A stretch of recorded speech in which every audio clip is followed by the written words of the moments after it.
اگر دیکھا جائے تو سیکھتا وہی ہے کہ جو اپنی غلطی کو تسلیم. یاد رکھیے کہ اس کائنات کے اندر اگر غلطی تسلیم نہیں کی تو ابلیس نے نہیں کی. آج کی اس ویڈیو میں، اس سیشن میں ہم اب مسائل شروع کرنے لگے ہیں.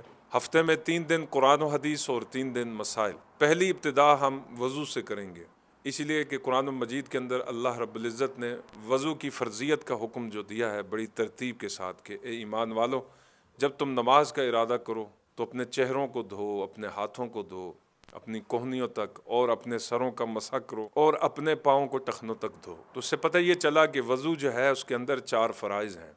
پہلا فرض ہے اپنے ہاتھوں کا دھونا کوہنیوں سمیت، یعنی یہاں سے لے کر یہاں تک.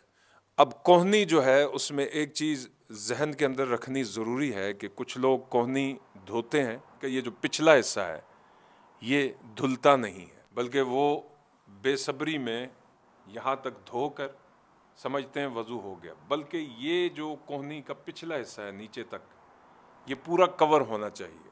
یہاں سے یہاں تک یہ پہلا فرض ہے.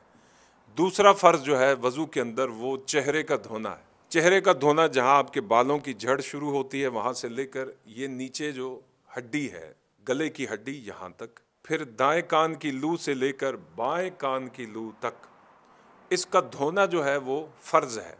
اور یہ فرضیت کہاں سے ثابت ہے؟ قرآن مجید سے. اس کے بعد سر کا چوتھائی حصہ مسح کرنا، پورے سر کو مسح کرنا یہ سنت ہے، لیکن چوتھا حصہ جو ہے وہ آپ کی 4 انگلیاں یہاں تک، یہ چوتھائی حصہ ہے، یہ آپ کے لیے فرض ہے. اگر کسی شخص نے وضو کرتے ہوئے صرف اتنا سا مسح کیا کہ اس نے یہ چوتھائی حصہ کر لیا، اس کا فرض ادا ہو گیا. باقی پورے سر کا مسح وہ آگے آئے گا، سنت ہے کس اعتبار سے، کس ترتیب سے. اور چوتھا فرض جو ہے اپنے پاؤں کا دھونا اپنے ٹخنوں سمیت. ٹخنوں کا کوئی بھی حصہ، بال برابر حصہ بھی خشک رہا وضو نہیں ہوگا. جو اہم بات ہے وہ یہ ہے کہ پانی کا زیادہ بہانا بھی منع ہے، جو ضیاء کے زمرے میں آئے یعنی پانی ضائع ہو وہ بھی منع ہے، اور اتنا کم استعمال کرنا کہ جو کنجوسی کے زمرے میں آئے یہ بھی منع ہے. اعتدال کے ساتھ کم از کم آپ کے ہر عضو سے کم از کم پانی کے 4 قطرے بہہ جائیں، اور یہی غسل کے اندر بھی ہے. پھر اس کے علاوہ جو چیزیں وضو کے اندر سنت ہیں اس میں سب سے پہلی چیز، وضو کی پہلی سنت نیت ہے. اور یہ یاد رکھیں کہ میں ہمیشہ آپ سے کہتا ہوں کہ نیت جو ہے وہ دل کے ارادے کا نام ہے.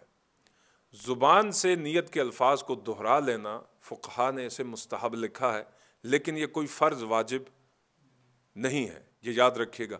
کچھ لوگ نیت کے معاملے میں، چاہے وہ نیت وضو کی ہو یا نماز کی ہو یا نوافل کی ہو، انہیں اس وقت تک سکون نہیں ملتا کہ جب تک وہ اپنی زبان سے دہرا کر خود کو سنا نہیں لیتے. وہ سمجھتے ہیں کہ جب ہم نے زبان سے نیت کے الفاظ کو نہیں دہرایا تو ہماری نیت نہیں ہوتی.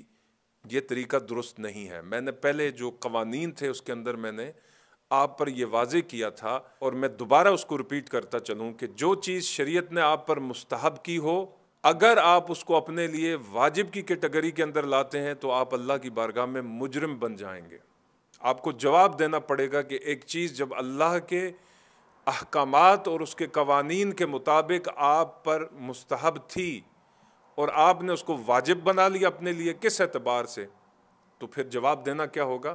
مشکل ہو جائے گا. لہٰذا یہ بات یاد رکھیں کہ جہاں پر جو چیز آپ کسی چیز کے اوپر عمل کر رہے ہیں اور برسوں سے کرتے چلے آئے ہیں، اپنی لا علمی کی وجہ سے اگر آپ کو کوئی مسئلہ کسی سے معلوم ہوا یا کسی نے آپ کے کان میں ڈالا کہ بھائی یہ مسئلہ ایسے نہیں ایسے ہے، اور جس نے بتایا وہ مسئلہ درست ہے اور آپ اس مسئلے کو غلط کر رہے تھے، تو محض ضد کی بنا پر آ کر، ضد بازی کے اندر آ کر اسی مسئلے کے اوپر کھڑا ہو جانا، ضد کے اندر کھڑا ہو جانا، یہ سوائے تباہی کے اور کچھ بھی نہیں ہے.